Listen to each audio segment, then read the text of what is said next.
नमस्कार मित्रों, मैं हूं आपका अपना दोस्त डीजे डैनी और दिल से स्वागत करता हूं आप सभी का हमारे चैनल डीजे डैनी पर, जहां होती हैं बातें कुछ खास। आज हम आपके लिए लाए हैं भागवत गीता की ऑडियो बुक का 18वां अध्याय, जिसका नाम है मोक्ष संन्यास योग, सरल और भावपूर्ण हिंदी भाषा में। तो आइए भगवान श्री कृष्ण के दिव्य नाम के स्मरण के साथ आरंभ करते हैं अध्याय 18। भगवद गीता का 18वां अध्याय मोक्ष संन्यास योग है। अर्जुन कृष्ण से अनुरोध करते हैं कि वे संन्यास और त्याग के बीच अंतर को समझाने की कृपा करें। कृष्ण बताते हैं कि एक सन्यासी वह है जो आध्यात्मिक अनुशासन का अभ्यास करने के लिए परिवार और समाज को त्याग देता है, जबकि एक त्यागी वह है जो अपने कर्मों के फलों की चिंता करे बिना भगवान को समर्पित करके कर्म करता रहता है। कृष्ण बताते हैं कि त्याग संन्यास से श्रेष्ठ है। फिर कृष्ण भौतिक संसार के 3 प्रकार के गुणों का विस्तार पूर्वक वर्णन करते हैं। कृष्ण घोषणा करते हैं कि परमात्मा की शुद्ध एवं सत्य भक्ति ही आध्यात्मिकता का उच्चतम मार्ग है। अगर हम हर क्षण उनका स्मरण करते रहें, उनका नाम जपते रहें, अपना सर्वस्व उनको समर्पित कर दें, उन्हें ही अपना सर्वोच्च लक्ष्य बना लें, तो उनकी कृपा से हम निश्चित रूप से सभी बाधाओं और कठिनाइयों को दूर कर पाएंगे और इस जन्म और मृत्यु के चक्र से मुक्त हो पाएंगे। अर्जुन बोले, हे महाबाहो, हे ऋषिकेश, हे केश निषूदन, मैं सन्यास और त्याग का तत्व अलग अलग जानना चाहता हूं। श्री भगवान बोले, कई विद्वान काम्य कर्मों के त्याग को सन्यास कहते हैं और कई विद्वान संपूर्ण कर्मों के फल के त्याग को त्याग कहते हैं। कई विद्वान कहते हैं कि कर्मों को दोष की तरह छोड़ देना चाहिए और कई विद्वान कहते हैं कि यज्ञ, दान और तप रूप कर्मों का त्याग नहीं करना चाहिए। हे भरतवंशियों में श्रेष्ठ अर्जुन, तू सन्यास और त्याग, इन दोनों में से पहले त्याग के विषय में मेरा निश्चय सुन, क्योंकि हे पुरुष श्रेष्ठ, त्याग 3 प्रकार का कहा गया है। यज्ञ, दान और तप रूप कर्मों का त्याग नहीं करना चाहिए, प्रत्युत उनको तो करना ही चाहिए, क्योंकि यज्ञ, दान और तप, ये तीनों ही कर्म मनुष्यों को पवित्र करने वाले हैं। हे पार्थ, इन कर्मों को तथा दूसरे भी कर्मों को आसक्ति और फलों का त्याग करके करना चाहिए, यह मेरा निश्चित किया हुआ उत्तम मत है। नियत कर्म का तो त्याग करना उचित नहीं है, उसका मोहपूर्वक त्याग करना तामस कहा गया है। जो कुछ कर्म है वह दुख रूप ही है, ऐसा समझकर कोई शारीरिक क्लेश के भय से उसका त्याग कर दे, तो वह राजस त्याग करके भी त्याग के फल को नहीं पाता। हे अर्जुन, केवल कर्तव्य मात्र करना है, ऐसा समझकर जो नियत कर्म आसक्ति और फल का त्याग करके किया जाता है, वही सात्विक त्याग माना गया है। जो अकुशल कर्म से द्वेष नहीं करता और कुशल कर्म में आसक्त नहीं होता, वह त्यागी, बुद्धिमान, संदेह रहित और अपने स्वरूप में स्थित है। कारण कि देहधारी मनुष्य के द्वारा संपूर्ण कर्मों का त्याग करना संभव नहीं है, इसलिए जो कर्मफल का त्यागी है वही त्यागी है, ऐसा कहा जाता है।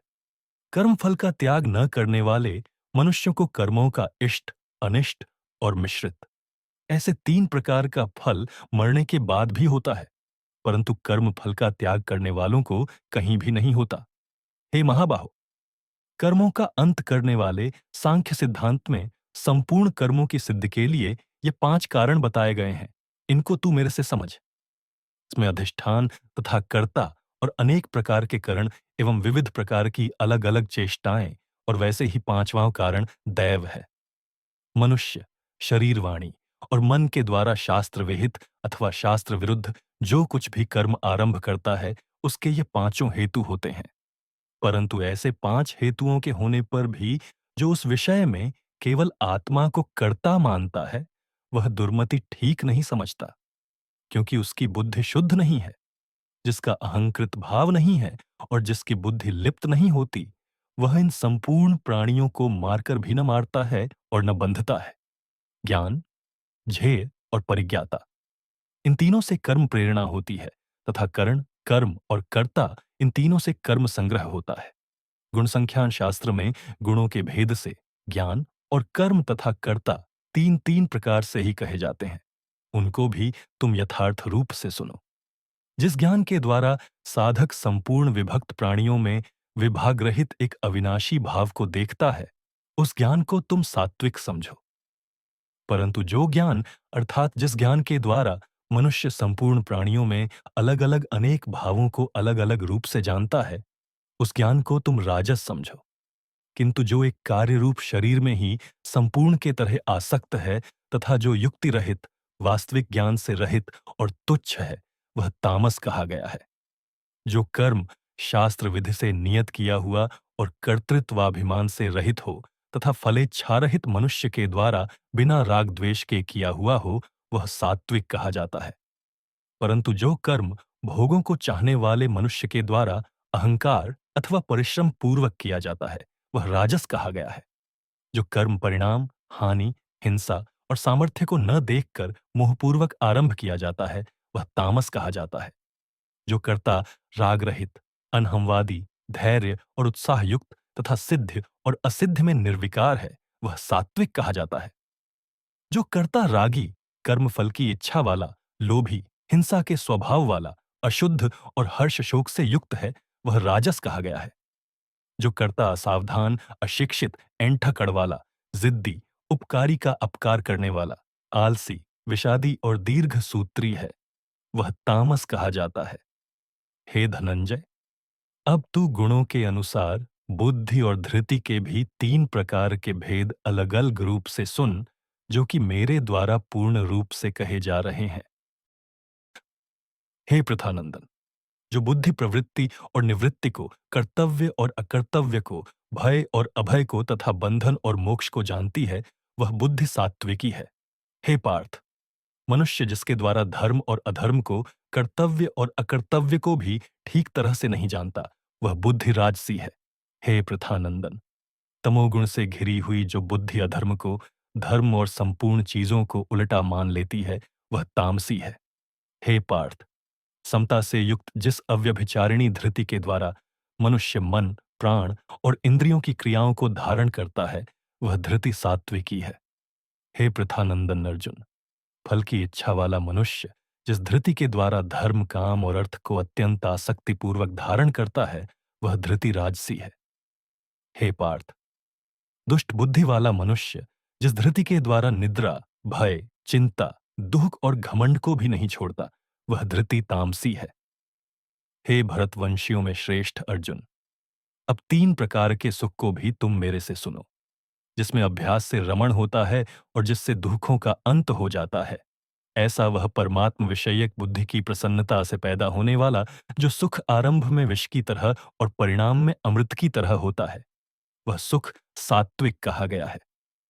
जो सुख इंद्रियों और विषयों के संयोग से आरंभ में अमृत की तरह और परिणाम में विष की तरह होता है, वह सुख राजस कहा गया है। निद्रा, आलस्य और प्रमाद से उत्पन्न होने वाला जो सुख आरंभ में और परिणाम में अपने को मोहित करने वाला है, वह सुख तामस कहा गया है।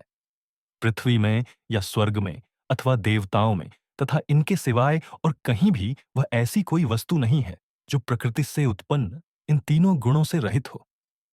हे परंतप, ब्राह्मण, क्षत्रिय, वैश्य और शूद्रों के कर्म स्वभाव से उत्पन्न हुए तीनों गुणों के द्वारा विभक्त किए गए हैं।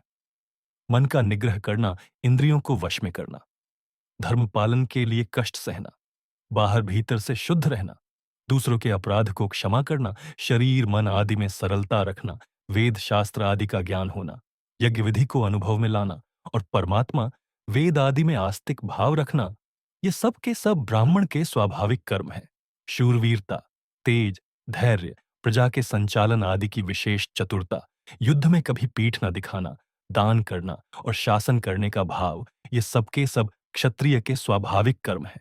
खेती करना, गायों की रक्षा करना और शुद्ध व्यापार करना, ये सब के सब वैश्य के स्वाभाविक कर्म हैं तथा चारों वर्णों की सेवा करना शूद्र का भी स्वाभाविक कर्म है।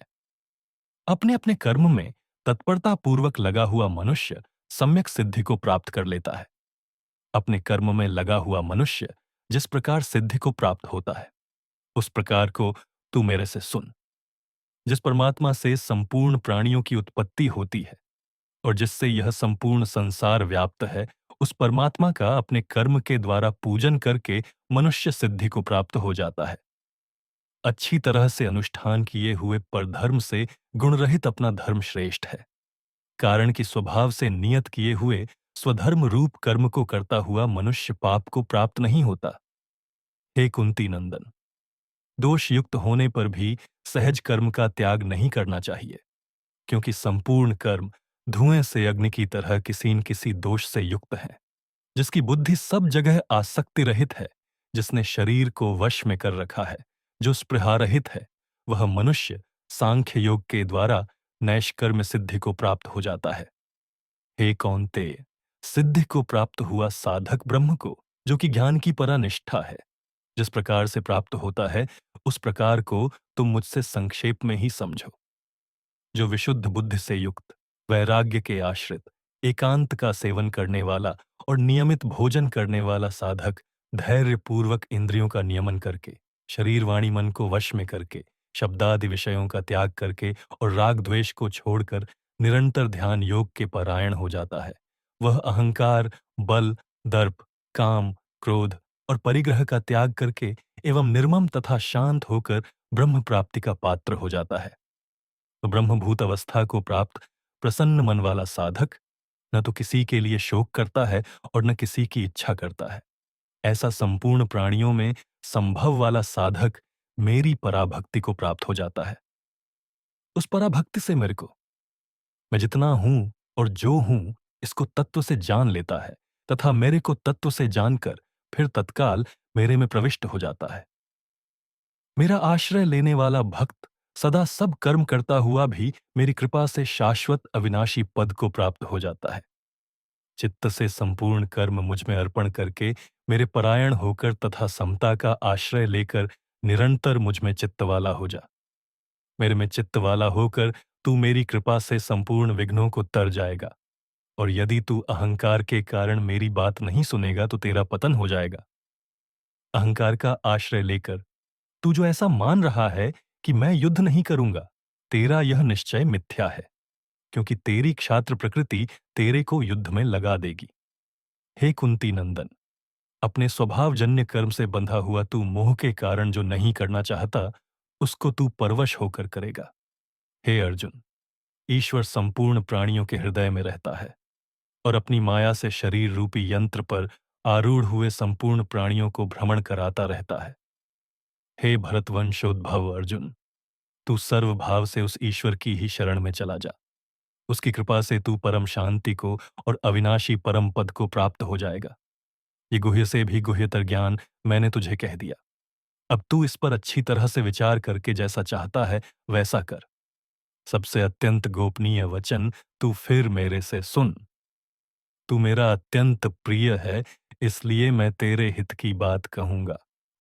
तू मेरा भक्त हो जा, मेरे में मनवाला हो जा, मेरा पूजन करने वाला हो जा और मेरे को नमस्कार कर।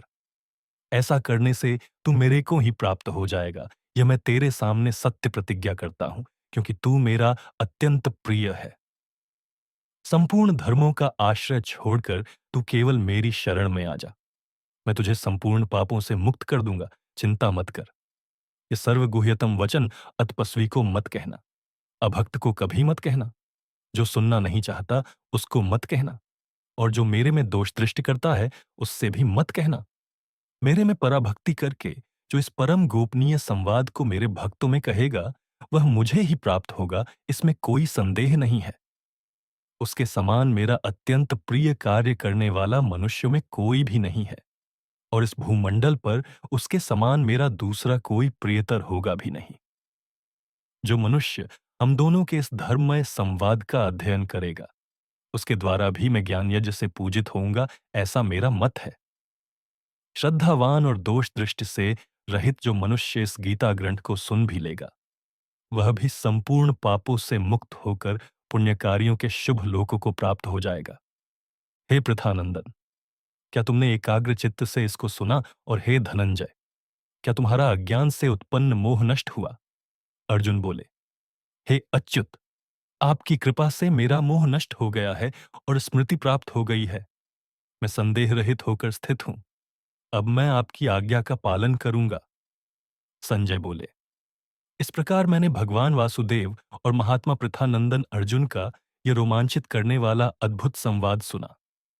व्यास जी की कृपा से मैंने स्वयं इस परम गोपनीय योग को कहते हुए साक्षात योगेश्वर भगवान श्री कृष्ण से सुना है। हे राजन, भगवान श्री कृष्ण और अर्जुन के इस पवित्र और अद्भुत संवाद को याद कर कर के मैं बार बार हर्षित हो रहा हूं। हे राजन, भगवान श्री कृष्ण के उस अत्यंत अद्भुत विराट रूप को याद कर कर के मेरे को बड़ा भारी आश्चर्य हो रहा है और मैं बार बार हर्षित हो रहा हूं। जहां योगेश्वर भगवान श्री कृष्ण हैं और जहां गांडीव धनुषधारी अर्जुन है, वहां ही श्री, विजय, विभूति और अचल नीति है, ऐसा मेरा मत है। यहीं पर हमारा ये अध्याय पूर्ण होता है। आशा करता हूं कि ऑडियो बुक आपको पसंद आई होगी। अगर आपने कुछ नया सीखा हो या आपको प्रेरणा मिली हो, तो कृपया इस वीडियो को अपने मित्रों और परिवारजनों के साथ जरूर शेयर करें। साथ ही हमारे चैनल को लाइक करें, शेयर करें और सब्सक्राइब करना न भूलें, ताकि हम इसी तरह भक्ति से भरपूर ऑडियो बुक्स आपके लिए लाते रहें। अब मैं आपसे विदा लेता हूं। जय श्री कृष्ण।